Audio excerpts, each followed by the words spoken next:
Aujourd'hui, on va parler d'Ésaü et la semaine prochaine, nous allons parler de Jacob. Amen. Ésaü et Jacob. Genèse chapitre 27, verset 32. Et je vais juste lire la première partie de ce verset. Je ne vais pas le lire en Genèse 27, 32. Isaac, son père, lui dit: Qui es-tu? Isaac, son père, lui dit: Qui es-tu? Et pour la première partie, j'avais en fait fait une belle affiche, comme ça, mais bon, on va l'afficher plus tard, sinon la semaine prochaine. Mais la première partie, c'est qui es-tu réellement? Qui es-tu réellement? Et on va parler de cela. Amen. On va prier afin que le Seigneur se révèle à nous. Et alléluia. Père, nous venons, Seigneur, encore ce matin pour te remettre ce moment, Seigneur, ce moment alors que nous allons partager ta parole, Papa. Que ton esprit, Seigneur, soit manifeste. Papa, nous voulons entendre de ta part. Nous voulons que toi, tu nous parles, Seigneur. Papa, je prie que tu me touches, moi, le prédicateur, en ce moment. Que tu me poignes, Seigneur, afin que j'annonce tes oracles, sans crainte et ni faveur, et que je transmette exactement ce que tu veux que ton peuple transmette. Reçois, Papa. Je prie, Seigneur, pour moi, Seigneur, et pour ton peuple ici présent, Papa. Que nos oreilles, Seigneur, soient attentives. Que nos cœurs, Seigneur, soient réceptifs. Que cette parole, Seigneur, trouve une place fertile dans nos cœurs, Seigneur, et qu'elle produise du fruit qui nous mène jusqu'à la vie éternelle. Père, révèle-toi à nous aujourd'hui, Seigneur. Mais révèle-nous à nous-mêmes, Seigneur, afin que nous sachions qui nous sommes, Papa. Afin que tu puisses, Seigneur, nous montrer la voie, Seigneur, pour devenir ce que toi, tu veux que nous soyons. Père, je remets chaque personne ici entre tes mains, au nom de Jésus. Si tout le monde peut dire au nom de Jésus. Alléluia. Si on peut battre nos mains en louange pour le Seigneur avant de s'asseoir.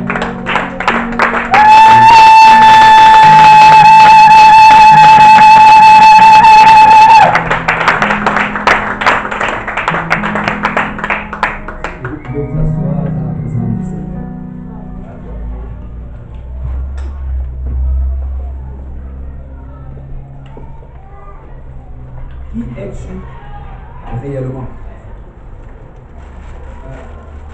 Genèse chapitre 27. Non, en fait, cette partie, pas juste le chapitre 27, mais cette partie du livre de Genèse nous parle de deux frères. Et ce sont des frères jumeaux. Et les deux vivaient dans la même maison. Ce sont les enfants d'Isaac. Et Isaac, c'était un homme de Dieu. Quand tu étudies la vie d'Isaac, Isaac est un exemple pour tout chrétien. Isaac, c'est le seul des patriarches qui n'a jamais quitté la terre promise. Il est resté, même dans les temps difficiles. Abraham, quand la sécheresse est venue, Abraham est descendu en Égypte. Mais Isaac n'est jamais parti en Égypte. Et Isaac était un homme de prière. Il bâtissait des autels pour l'Éternel. C'était un homme qui creusait des puits. Et c'était un bon exemple. Et ces deux garçons ont grandi dans la maison d'Isaac. Et ils ont eu ce très beau modèle-là de foi en Dieu. Il y a eu des prophéties qui ont été prononcées sur eux. Avant même leur naissance, il y a des prophéties qui ont été prononcées sur eux. Des gens priaient pour eux. Leurs parents priaient certainement pour eux. Ils avaient un héritage de foi. C'est Abraham qui était le père de la foi. Ils avaient pour grand-père Abraham. Ils avaient pour père Isaac. Mais quand tu regardes tout ce qu'ils avaient, quand tu regardes toute cette grâce et cette abondance spirituelle qu'il y avait dans leur vie, c'est en contraste par rapport à leur style de vie. Est-ce que vous savez que c'est possible de vivre dans la maison de Dieu, mais de ne pas vivre pour Dieu? Amen. C'est possible de vivre dans la maison de Dieu sans toutefois vivre pour Dieu. Et nous devons vraiment réaliser cela, qu'il y a une différence entre venir à l'église chaque dimanche et chaque mercredi et vivre la vie chrétienne dans son intégrité. Nous ne sommes pas sauvés parce que nous venons à l'église. Nous ne sommes pas sauvés parce que nous dansons, parce que nous chantons, parce que nous sautons. Mais si nous allons être sauvés, c'est si ce que nous montrons à l'extérieur est égal à ce que nous faisons à l'intérieur. Amen. Dans Luc chapitre 13, au verset 23, la Bible nous dit que quelqu'un lui dit, en fait quelqu'un a dit ça au Seigneur Jésus, quelqu'un lui dit, Seigneur, ceux qui doivent être sauvés sont-ils en petit nombre? Vous savez, quand Jésus a enseigné la parole de Dieu, aux oreilles de certains, ça semblait des choses tellement difficiles et des choses tellement compliquées que cet homme-là, il a pris tout son courage, entre ses deux bras. Et il a crié vers Jésus, mais Jésus, tout ce que tu es en train de dire maintenant, tu veux dire que ce même petit nombre va être sauvé. Et tu sais, souvent, quand on enseigne la parole de Dieu, l'étude biblique, certaines personnes vont poser cette question. Pasteur, tu veux dire que quoi? Que ces gens, ou bien ces personnes, que eux aussi ne seront pas sauvés. Que ceux-ci, nous aimons très souvent pointer vers les autres. C'est cette personne-là qui est dans le désert du Sahara. Il n'y a pas d'eau. Comment est-ce qu'il va être baptisé? Mais là, regardez ce que le Seigneur Jésus répond au verset 24. Il leur dit, luttez pour entrer par la porte étroite. C'est ce que Jésus est en train de dire ici. C'est que tu regardes les autres, qu'en est-il de toi? Vous savez, nous aimons beaucoup pointer vers les autres. Et regardez que, mais ils n'ont pas l'option. Tu n'es pas à leur place pour savoir s'ils ont l'option ou pas. Tu ne sais pas si c'est cette personne qui est dans le désert. Si avant, il ne vivait pas d'abord près d'une source d'eau. Il a refusé d'obéir à l'évangile. Et Jésus pointe vers la personne que, en ce qui te concerne, lui. Vous connaissez la dame, la Samaritaine qui était proche du puits. C'est quand elle a rencontré le Seigneur, elle a commencé à argumenter par rapport à la théologie. Que vous dites qu'on doit adorer sur cette montagne, mais nous disons qu'on doit adorer. Elle était sur un point général, juste théologique. Mais Jésus pointe vers elle. Il dit, va chercher ton mari. Amen. Tu es en train de vivre dans le péché. Mais tu veux discuter des choses théologiques. Qu'en est-il de toi? Et le Seigneur regarde vers cet homme ici, il lui dit, lutter pour entrer par la porte étroite. Il te dit, toi tu dois lutter, toi tu dois faire les efforts. Et que tu ne sais pas en ce qui concerne les autres, mais qu'en est-il de toi? Amen. Il dit, car beaucoup, je vous le dis, chercheront à entrer et ne le pourront pas. Il dit, tu sais quoi? Maintenant, c'est le moment que tu peux rentrer. La Bible dit, aujourd'hui, c'est le jour du salut. Aujourd'hui, c'est l'heure acceptable. Si tu entends sa voix, n'endurcis pas ton cœur. Parce qu'aujourd'hui, tu peux encore rentrer. Il dit que si tu vas rentrer, il faut que tu luttes pour entrer. C'est ce qu'il a dit à Jean-Baptiste. Il a dit, quand les gens lui parlaient de Jean-Baptiste, que le royaume des cieux est forcé. Ce sont les violents qui s'en emparent. C'est si tu vas aller au ciel, tu vas prendre que tu fasses violence. Vous savez, le mot lutter ici, c'est le mot agoniser. C'est en fait le mot qu'on utilise pour parler de cet athlète-là qui est en train d'agoniser. Alors qu'il fait cette course d'endurance, il est en train de se battre contre la fatigue pour pouvoir atteindre la ligne d'arrivée. Et Jésus utilise ce terme pour nous faire comprendre que si nous allons atteindre la ligne d'arrivée, ben ça va prendre qu'on continue à pousser. Ça va prendre qu'on continue à faire des efforts. Tu sais, nous n'avons pas de la difficulté à faire des efforts pour trouver du travail. Nous n'avons pas de la difficulté à faire des efforts pour manger, pour nous nourrir, pour nous divertir. Mais vous savez, en ce qui concerne les choses de Dieu, ça prend aussi de faire des efforts. Si tu vas servir Dieu, tu dois faire des efforts. Si tu dois servir Dieu, tu vas résister à ta chair, résister au monde, te battre pour le salut de ton âme. Personne ne sera sauvé par accident. Vous savez, quelqu'un dit ceci. Ceux qui seront au ciel, personne ne sera surpris d'être au ciel. Quand tu vas arriver au ciel, tu vas réaliser qu'écoute, j'ai souffert. Mais par la grâce de Dieu, j'ai tenu. Et le Seigneur m'a aidé à tenir. Amen. Mais de l'autre côté, il y a beaucoup qui seront surpris d'être en enfer. Il y aura beaucoup de personnes surprises en enfer. Et Jésus dit, luttez. Et regarde ce qu'il dit par la suite. Il dit, dès que le maître de la maison se sera levé, parce qu'à un moment, le Seigneur va se lever. Amen. Et aura fermé la porte. et que vous serez mis à vous tenir dehors et à heurter à la porte en disant, Seigneur, ouvre-nous. Et que répondant, il vous dira, je ne vous connais pas, ni ne sais d'où vous êtes. C'est qu'il dit qu'il va venir un jour où tu vas frapper à la porte et la porte ne pourra plus s'ouvrir. Et quand tu vois le mot ici, je ne vous connais pas. En fait, le Seigneur, c'est comme s'il leur posait la question, qui es-tu? Amen. Qui es-tu? Est-ce que vous savez qu'il y a une différence entre connaître Jésus et être connu de Jésus? Amen. Il y a une grande fait. La différence entre connaître Jésus et être connu de Jésus, c'est comme la différence entre le ciel et la terre. C'est une très très grande différence. Ça fait toute la différence. Ça ne veut rien qu'à notre niveau, on peut le comprendre. Tu sais, il y a une différence entre connaître Trudeau et être connu de Trudeau. Amen. C'est nous connaissons tous Trudeau. Amen. Amen. Mais ceux qui connaissent Trudeau ne sont pas avec nous aujourd'hui. Amen. Amen. Parce que tu le connais, mais tu as accès à des choses que... parce qu'il te connaît, tu as accès à des choses que ceux qui ne le connaissent pas n'ont pas accès. Amen. Et c'est la même chose avec le Seigneur. Il y a une très grande différence. Tu peux connaître le Seigneur Jésus, mais il faut qu'il te connaisse. Il faut qu'il connaisse ton nom. Parce que s'il ne connaît pas ton nom, tu es dans les troubles. 1 Corinthiens 8, verset 3 dit, mais si quelqu'un aime Dieu, celui-là est connu de lui.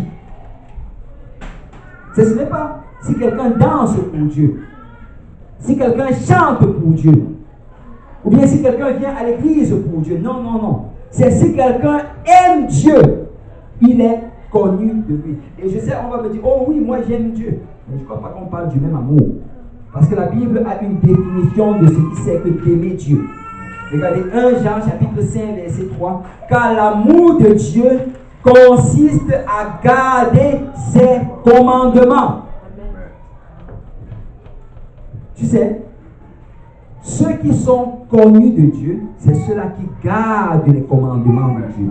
C'est ceux-là qui, quand même, ils sont à l'extérieur. Ils vivent selon la parole de Dieu. Quand le pasteur ne les voit pas, quand les frères et sœurs ne les voient pas, ils vivent dans la crainte de Dieu. C'est ceux-là qui sont connus de Dieu. C'est ces personnes qui sont pointées. Ouvre. Peut-être les autres étaient à l'intérieur, mais Seigneur, il faut ouvrir parce que c'est mon frère en Christ, c'est ma sœur. On a dansé ensemble, on a loué ensemble. Le Seigneur se retourne et dit, vous n'étiez pas là quand ils étaient seuls chez eux.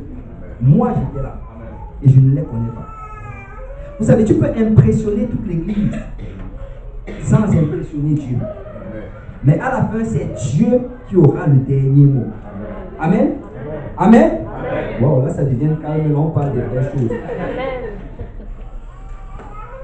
Verset 26. Alors vous vous mettrez à dire, nous avons mangé et bu en ta présence, et tu as enseigné dans nos rues. Tu sais, là, vous savez, souvent les chrétiens vont développer ce faux sentiment de sécurité. Et c'était un faux sentiment de sécurité. Nous étions dans ta présence, Seigneur. J'étais avec les enfants de Dieu. Nous avons mangé et nous avons bu dans ta présence. Nous avons entendu tes enseignements. Waouh! Verset 27. Et il dira, je vous dis, je ne vous connais pas, ni ne sais d'où vous êtes. Retirez-vous de moi, vous tous, ouvriers d'iniquité. Le mot-clé ici, c'est iniquité. C'est le Seigneur dit ici, vous étiez des ouvriers d'iniquité. C'est quoi l'iniquité? Il y a le péché, il y a plusieurs mots pour le péché. Il y a le mot offense. Offense, c'est comme glisser.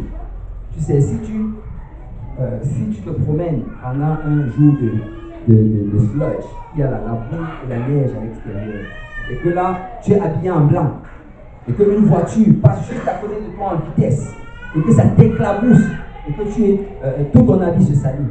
Tu sais, même rempli du Saint-Esprit, il risque de passer une mauvaise pensée dans ton esprit. Là, c'est quelqu'un qui est rempli du Saint-Esprit. Quelqu'un qui n'est pas rempli, la mauvaise pensée risque de sortir par la bouche. Mais ça, c'est l'offense. Amen.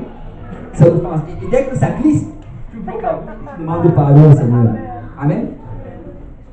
Il y a un deuxième type de péché. Le deuxième type, c'est la transgression. La transgression, ce n'est pas par accident. En fait, la transgression, tu as vu la ligne, mais tu l'as traversée. C'est ça, transgresser. Vous savez, souvent on va souvent voir en anglais les panneaux devant les propriétés des gens. No trespassing. C'est vraiment ne pas transgresser. Ça veut dire ça, c'est une propriété, ne traverse pas la ligne. Mais tu sais, un deuxième type de péché, c'est que tu connais la loi de Dieu. Tu sais que Dieu a demandé de ne pas faire le commérage. Mais là, tu es allé faire le commérage. Mais qu'est-ce que tu as fait?